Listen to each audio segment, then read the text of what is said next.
যেই শিক্ষাটা আমরা ভুল থেকে শিখি না, সেই শিক্ষাটা কিন্তু আমাদের জন্য লাইফ টাইম লেসন হয়ে যায়। আল্লাহুম্মা সল্লি ওয়া সাল্লিম আলা নাবিয়ানা মুহাম্মদ।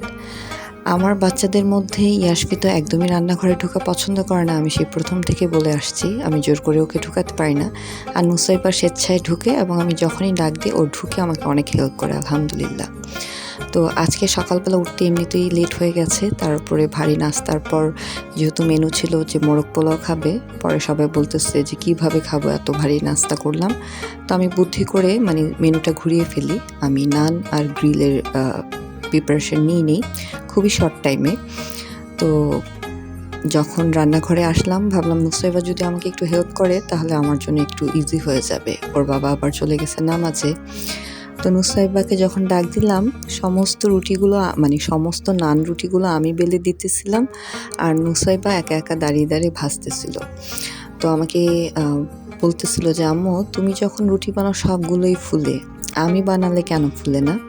তো আমি বললাম না, কোনো সমস্যা নেই, নান রুটি তো, না ফুললেও খারাপ লাগবে না খেতে। তো অনেক চেষ্টা করতেছিল বারবার, আর এই রুটিগুলো না সব ও একা মানে শেখছে। আমি শুধু বানিয়ে দিছি আর ও একা একাই শেখছে, মাশাল্লাহ। আমি খুব একটা না করি না। তো লাস্টে যে 2-3টে রুটি আমি ভাজছি সেগুলো তো সব বালিশের মতো ফুলছে, স্বাভাবিক। তো সেটাই বলতেছিল যে আম্মু, আমারটা কেন ফুলে না?